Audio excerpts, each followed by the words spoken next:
The history of air power is the history of attack and defense. The struggle between the need to get to a target and the need to protect it. It's a battle the defense has been winning. Until now.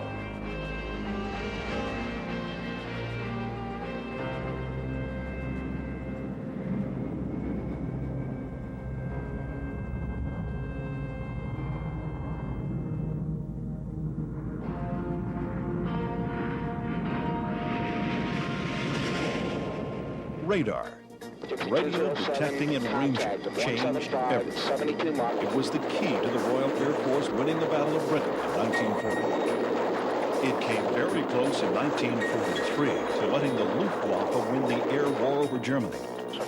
The Cold War that followed was another story. The United States wanted intelligence about the Soviet Union, but there could be no massive suppression of Russian fighters. The result was the now famous U-2 spy plane, a design that was an outstanding success until one piloted by Francis Gary Powers was shot down in 1960.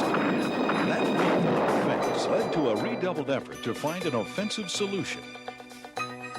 The same group which earlier had designed the F-104 starfighter came up with a secret supersonic reconnaissance aircraft, the A-12, which subsequently evolved into this. The SR-71 Blackbird. This big black monster can maintain a cruising speed of 2,300 miles an hour and at a height of 95,000 feet. It holds all the current aircraft speed, altitude, and speed over distance records. For years, it was one of the tightest held secrets in the Western world. An immensely powerful, blindingly fast superplane. It was designed to be flown against the most sophisticated air defenses in the world. As proof of its capabilities, the SR-71 repeatedly overflew North Vietnamese and Chinese airspace without being successfully attacked between 1967 and 1972.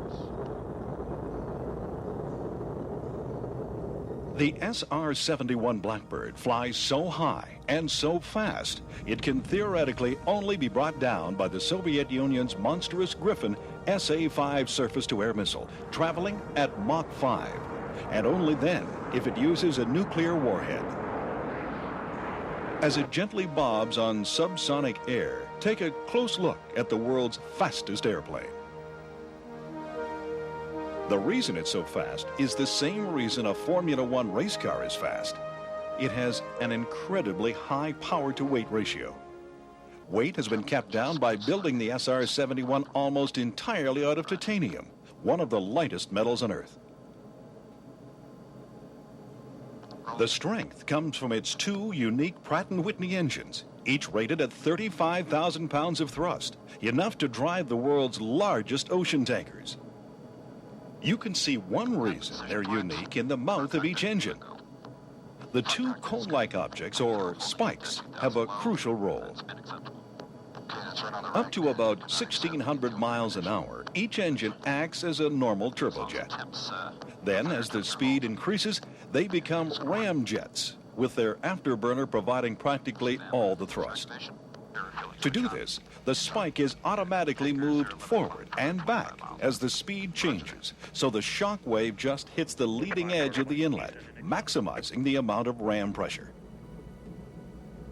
The whole effect is so mean-looking, it's sometimes hard to really see the shape of the SR-71. Note that it's made up of a few long straight lines and a great many curves. See how the sides of the body are flared out into broad chines, and the same treatment is applied to the outer edges of the engine nacelles. Note that the wing is basically a large delta, and that the engines are partially shielded by those cones. Note, too, that the two vertical fins lean inward, and finally, note again that the whole outer skin is painted black. All of these elements came as the result of testing its predecessor, the A-12, on a special radar test site and making changes accordingly. The location of the engines, for example, was designed to make the aircraft as small as possible from the side and from the front, the direction of the potential acquisition radar. The chine and the angled wing and fins eliminated vertical surfaces so radar would be reflected at an oblique angle. And the aircraft was painted with radar-absorbent material, or RAM, to further weaken the return.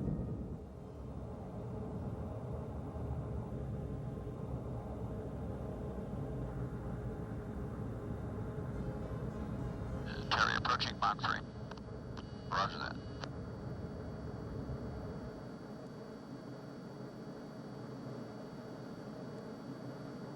Okay, John, we're stabilizing at Mach 3.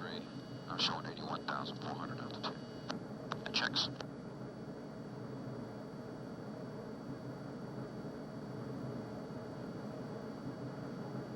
And indicating Mach 3.0 at this time. Level off checks. Inlet set. Inlet's check good. Fuel check. Yeah, looks like we're about 3,000 low in the fuel.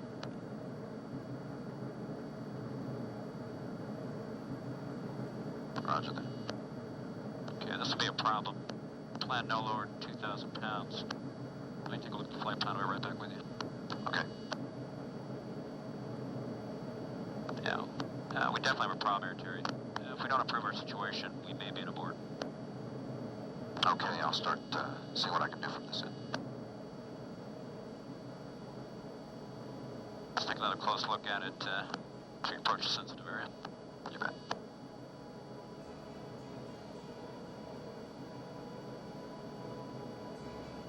Now, about 1 minute out of the sensitive area at this time. Checklist is complete. And fuel trend is positive. Still showing us 2,500 pounds low, not enough to go. Roger that. I'm going to aft transfer to get our CG to a more efficient level. Roger, monitoring.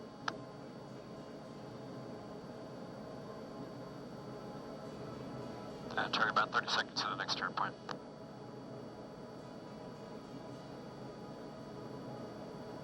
Roger that. Stand by from the hack. Ready, hack. 15 seconds to go. Got it. Fuel is very close. Check it out the decision point. That's it, roll out. Checks. Stand by for the turn. Ready. Index. Turn.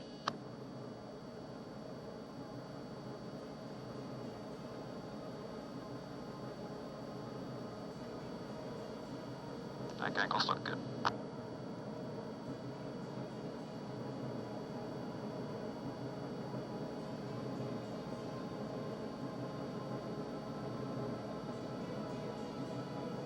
Attitudes cross check. Looks good.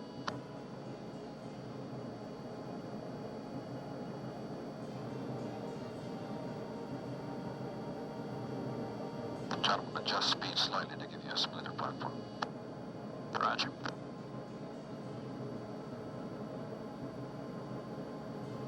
Rolling out.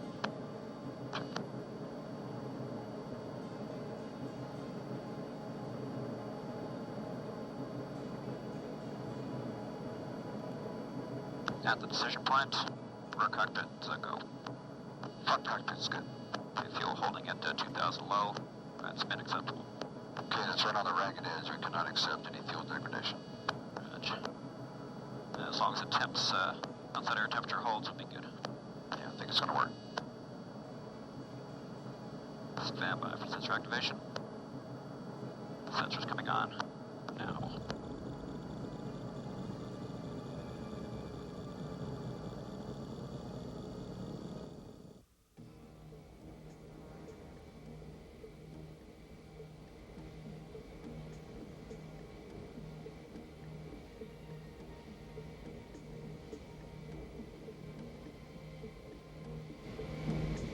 Both 5-4 flight, roll out heading 010.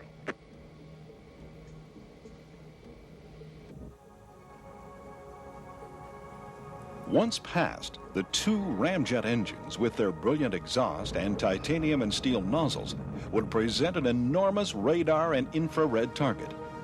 But from the rear, an SR-71 is virtually impossible to catch. Meanwhile, things were starting to go from bad to worse for jet fighters in the real world, closer to the mud. In Vietnam, losses were rising from SA-2 missiles and radar-guided guns. By 1972, Fewer than half the aircraft in a major strike against North Vietnam carried weapons. Most carried jammers. Then, in the 1973 Mideast War, Egyptian forces used the Soviet Union's gainful SA-6 missiles in action for the first time. These rocket ramjet combination SAMs used a different tracking radar than previous Russian missiles, and Israel's jamming equipment proved ineffective. The result was a near disaster for the Israeli Air Force. The writing was finally on the wall. Without a miracle, manned air power was at the end of the road. The answer to the radar challenge lay in a dusty, century-old set of equations formulated by Scottish physicist James Clerk Maxwell. Engineers tried working with the equations using the rounded shapes of then-current fighters. No matter what they did, they couldn't find a theoretical way to reduce a real radar cross-section because the computers simply couldn't handle all the possible numbers. Finally, Skunk Works designer Bill Schroeder had a brainwave. If the shape was too complex to compute, perhaps the shape could be simplified. Simplified a lot. His solution? A plane with no rounded surfaces. From any angle, the plane he drew up would present a finite number of edges or facets to the radar wave. In effect, they had stopped trying to design a plane with a low RCS. They were going to design a low RCS and then make it fly.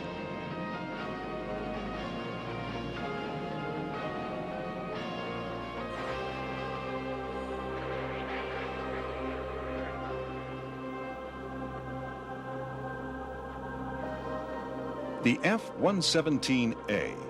For more than 10 years, this aircraft was America's best-kept secret. Designed as a demonstration project in 1976 and codenamed Hev Blue, it was so good, so invisible, the Carter administration immediately transferred the project to the U.S. Air Force Systems Command and placed it under special access rules. Testing went on through 1978. Before a test, even the gaps around the canopy and fuel filler door had to be filled with paint-type RAM and allowed to dry.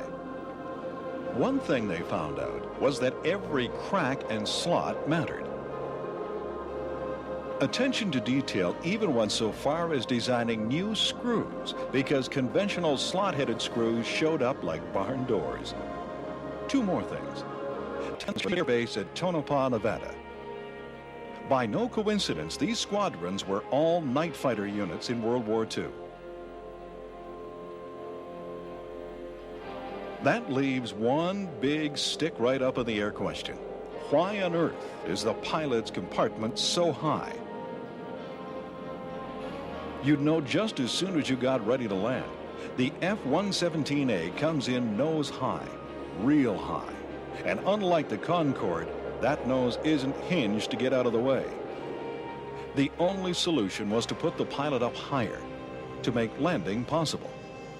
So far, all but 3 F-117As lost in testing and training have landed safely.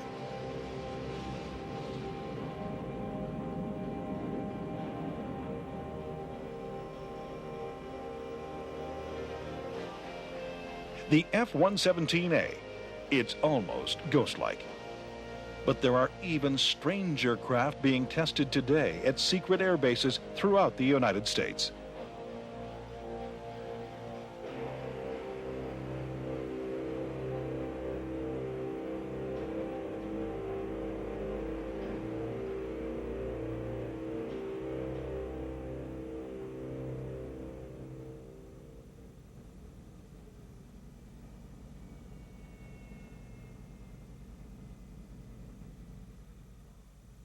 The 1960 barrage of Soviet SA-2 missiles to knock down Gary Powers' U-2 had another effect.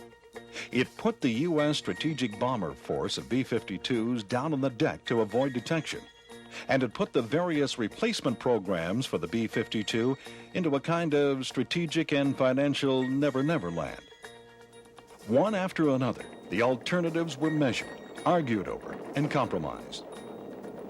First to go was the B-58 program, a relatively small Mach 2 bomber.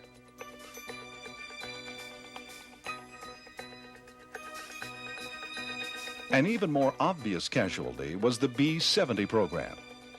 A 2,000-mile-an-hour bomber could hardly hide among the treetops. The result was the B-1 bomber. In its original form, the perfect compromise between speed and low-level attack. Looks like the B-1, doesn't it? No, this is the B1B, the second version of the B-1, resurrected by the Reagan administration in 1981. And here, at last, we see some stealth characteristics. Design ideas by then proven by the A-12 and the F117A.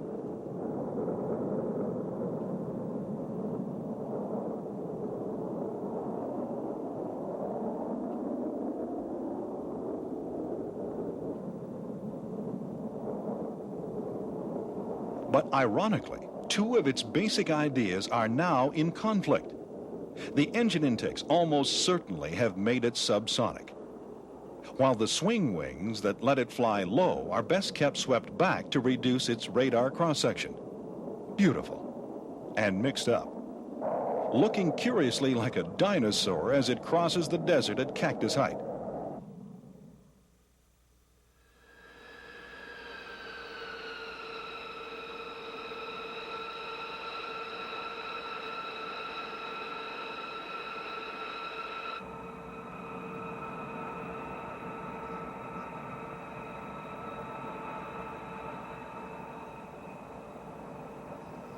Instead of a compromise, what was needed was a bomber designed from scratch to penetrate the thickest possible radar defenses. A bomber incorporating the latest advances in stealth technology. What was needed was this unbelievable aircraft. The B-2 stealth bomber.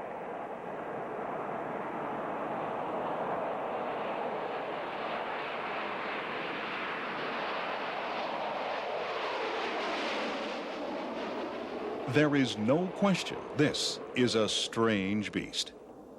At first glance, the B-2 seems almost organic, like some giant manta ray come to live on the desert. That's from the side.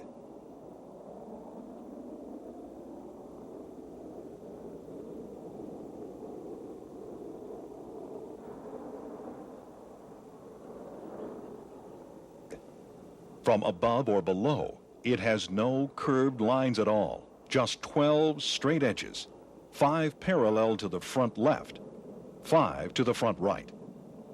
In this respect, the bomber resembles the F117A. But from the side or front, the B-2 is all gentle curves, not at all like the fighter. The reason is both complex and simple. The analysis that was impossible for Bill Schroeder in 1976 because it was too big for his computer was possible when the B-2 was designed because Northrop used a Cray supercomputer. The Cray allowed engineers to compare radar refractions on curved surfaces and juggle them with traditional aerodynamics. In this way, the B-2 is a lot more of an airplane than the F-117A. It doesn't fly in spite of its design. It flies because of it.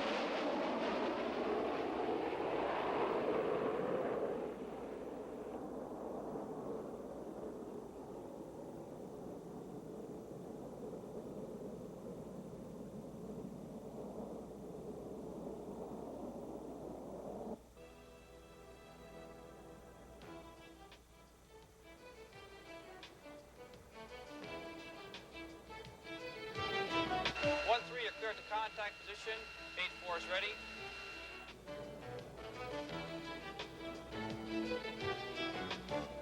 Cleared to contact position, forward 50, forward 40, forward 30, forward 20, forward 10, 3. Contact. You're taking fuel, sir. Okay, you're taking 6,000 pounds a minute. Imagine the B-2 coming toward an enemy radar. None of its surfaces will reflect directly back towards the transmitter. All the leading edges are covered in thick radar-absorbing material. The engines are buried inside the hull. Special efforts have been made to ensure that there are no 90-degree corners that could bounce the signal through two right angles and straight back down the attack cone. And you have your offload, 10,000 pounds. Disconnect now. Pilot boom, receiver is dropping back. And you stabilize back in pre-contact. The armaments are all inside, out of sight, but not out of mind.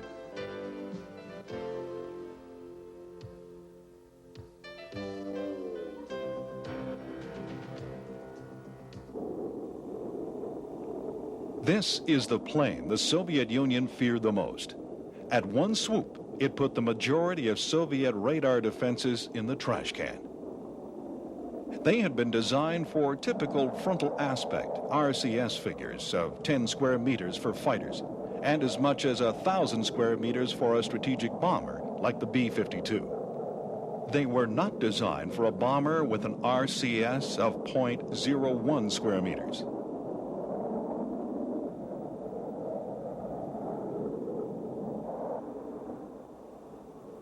There is an argument made by some experts that these two planes, the F117A and the B-2, played a part in ending the Cold War.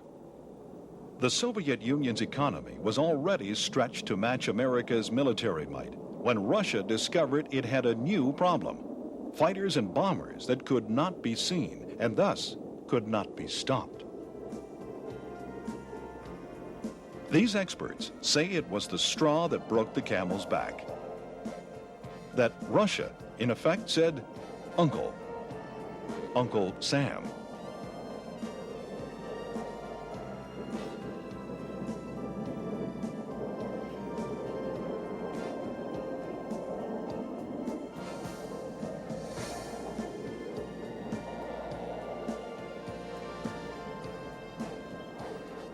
If that's true, there's one man who deserves some credit at long last.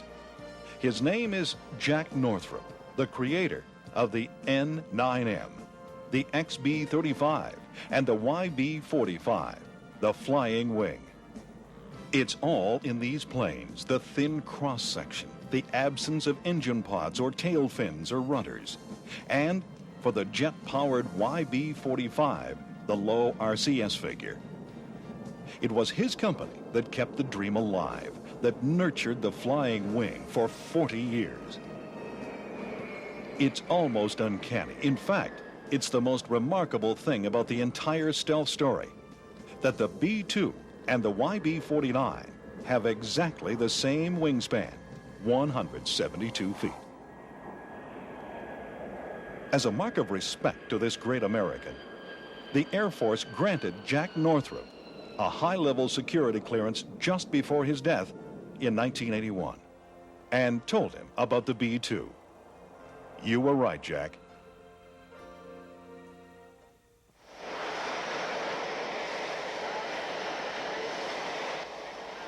While the United States developed its stealth fighter and bomber, it still faced the problem of how to protect its strike aircraft from intense ground fire and marauding enemy fighters.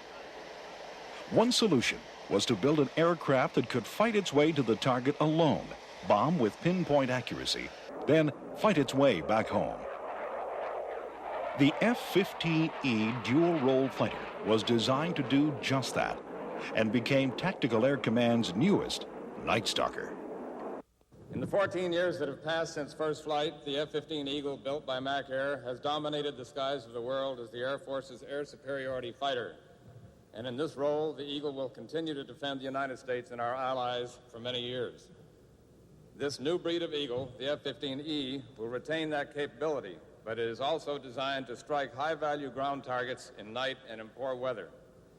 Its new mission, long-range interdiction, requires large payload capability as well as outstanding air superiority characteristics. Let's look at some of the changes that have been made to the Eagle, which is being displayed here. 60% of the airframe has been changed to make it stronger, giving the F-15E the ability to take off with a gross weight of up to 81,000 pounds and sustain a 9G load factor throughout its flight envelope. The same structural changes will extend its life expectancy to 16,000 hours of flight, or twice that of the earlier F-15s, and it will be able to carry up to 24,500 pounds of weapons. The low-drag conformal fuel tanks will add about 9,000 pounds of fuel. These tanks will carry weapons on stub pylons rather than on conventional carriage racks, reducing drag and thus stretching the range of the Eagle. That's just the airframe. The F-15E, as well as some recently delivered C's and D's, will be powered by two new Pratt & Whitney F-100-220 engines, which incorporate the latest in digital technology to provide better performance and better maintenance. Those of you who've seen the F-15 perform in air shows may find it hard to believe that it can accelerate faster or maneuver better, but that's what will happen with these new engines. For example, with a digital electronic control system, the F-15 pilot can accelerate from idle power to maximum afterburner in under 4 seconds, 40% faster than they could with the previous engine control system. Faster engine acceleration means quicker takeoffs and crisper response while maneuvering. The new engine is more maintainable as well. The digital system's components were designed with externally mounted modules that can be changed without removing the engine. This modular system has reduced the number of man-hours required to maintain the power plant by more than 50%. A system that automatically trims the engine will eliminate costly trim runs and result in a 6% savings in fuel costs. In addition, the 220 engine has an engine monitoring system that records engine data and faults, eliminating the need for manual tracking. It will substantially simplify engine troubleshooting and repair. And for the future, the F-15E has a new technology engine bay designed to accept other engines which may be desired to meet developing requirements. Mac Air has blazed a trail for the aerospace industry in developing a very sophisticated process called superplastic forming and diffusion bonding to help make this new engine bay. The process allows us to form larger parts from single pieces of metal, which reduces the number of fasteners and overall weight of the airplane at a lower manufacturing cost. To help guide the F-15E's crew over long distances in darkness and poor weather, several new avionics systems have been incorporated. The new inertial navigation system, developed by Honeywell, uses a highly reliable ring laser gyro to continuously determine the aircraft's position and provide that information through the computer to the various systems and displays in the cockpit, including a new moving map. This new system will feature reliability on the order of 10 times that of its forerunner. The Hughes APG-70 radar will find the target at long ranges. For example, from more than 80 miles away, at low altitude, the crew will be able to pick out bridges and airfields on the radar display. Nearing the target, the resolution becomes greater, and smaller targets, such as vehicles, are easily detected.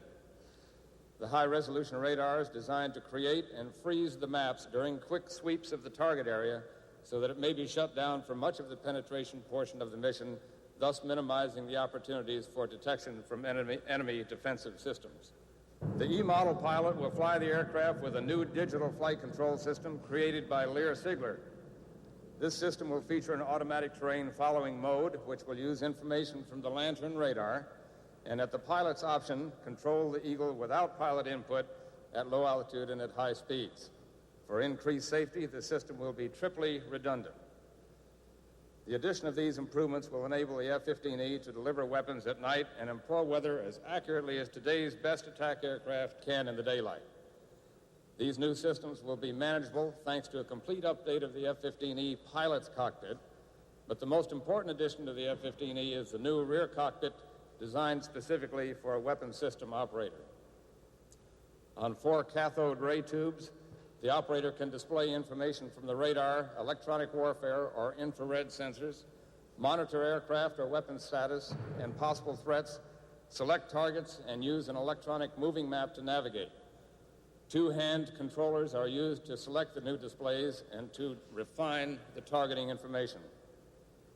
Displays can be moved from one screen to another and are chosen from a menu of display options. In addition to the three similar tubes in the front seat, the pilot has a transparent glass screen called a heads-up display, or HUD, in front of him at eye level that displays vital flight and tactical information. As in all earlier F-15s, the pilot can select his weapon options and displays with switches mounted on the stick and throttle and without having to look into the cockpit. Already the safest fighter in the United States Air Force history, the new version of the Eagle will provide a long-range ground attack capability without sacrificing its ability to survive, since it will retain all its air-to-air weaponry as well as its speed and maneuverability. Protection from ground-based threats is enhanced by the triply redundant digital flight control system, self-sealing fuel feed tanks and fuel lines, fire-retardant foam in the fuel tanks and voids, and a strengthened structure. Electronic protection is provided by an integrated internal tactical electronic warfare system. This system includes a radar warning receiver and active electronic systems designed to deceive enemy sensors. To confuse enemy infrared missiles, flares can be released and chaff can be expended to deceive enemy radars and disrupt radar-guided missiles.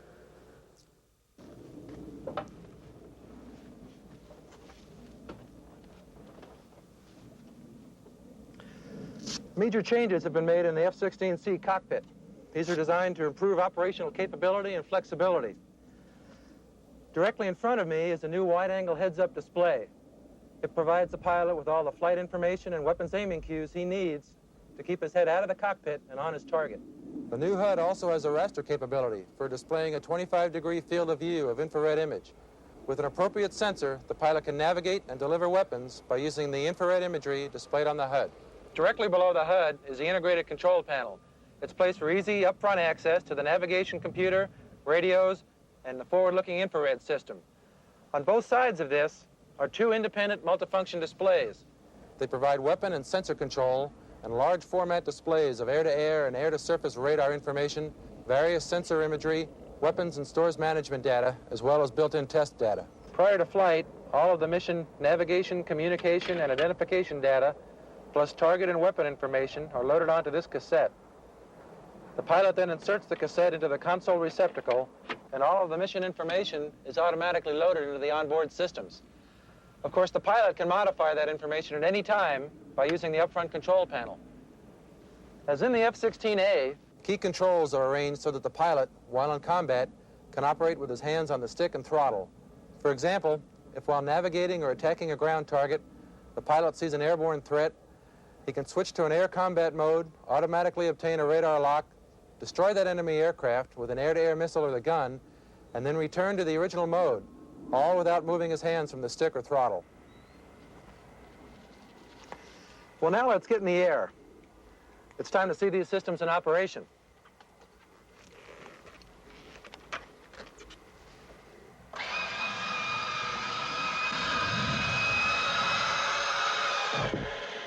Just like the F-16A, the F-16C is easy to start. No external support equipment is required. We only use one switch to turn on the battery and another switch to start the jet fuel starter.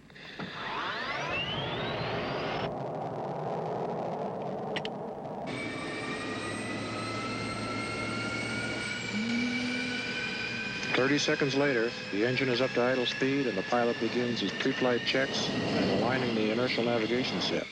The entire process, from start to takeoff, can take less than 1 minute, but today we'll take it a little bit easier. With the data transfer equipment, the entire mission can be loaded into the aircraft systems in only 5 seconds.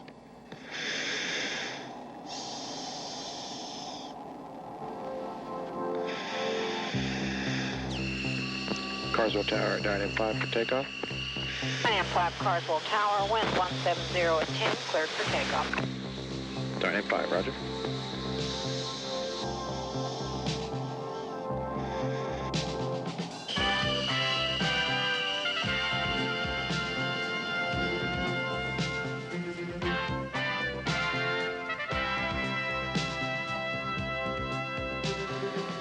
The excellent field of view from the F-16 cockpit is one of the first things a new pilot notices. With no canopy bow frame and a low canopy rail, he has an unobstructed view of the world outside.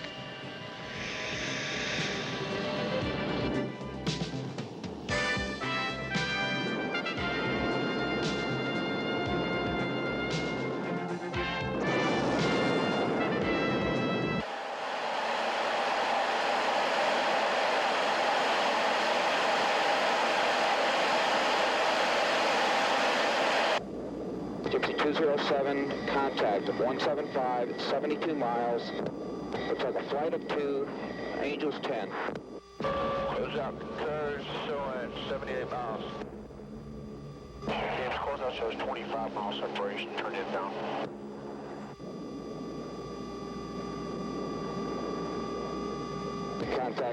How do modern strike aircraft penetrate deep behind enemy lines, elude enemy radar and air defenses? The answer is as old as the American Revolution.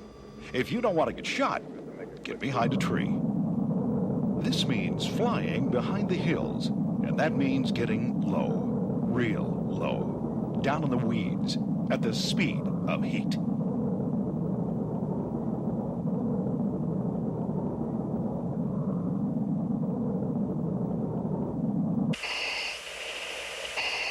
These pictures show what it looks like at 550 miles an hour at 300 feet. What they can't show you is the way it feels, banging against the harness, your stomach in your mouth, with death a second's misstep away.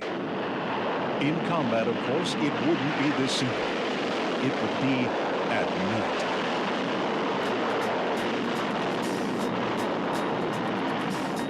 Lanterman, developed by Martin Marietta Corporation, stands for Low Altitude Navigation and Targeting Infrared Systems for Night. It combines forward-looking infrared imaging, terrain-following radar, precision pointing and tracking, laser designation and ranging, and automatic weapons handoffs to minimize pilot workload. Pilots of the 4th Tactical Fighter Wing say they can drop their bombs within 10 meters, some say 10 feet of the target. This accuracy can be achieved using the radar and infrared navigation pod. As the pilot goes into an attack, he maintains his overall situation awareness in the hunt. He finds the target area and positions himself with the infrared or FLIR sensor of the navigation pod. The final approach is then set up with the targeting pod. After target lock-on, the attack is flown heads up with all weapons delivery calculations and functions performed automatically.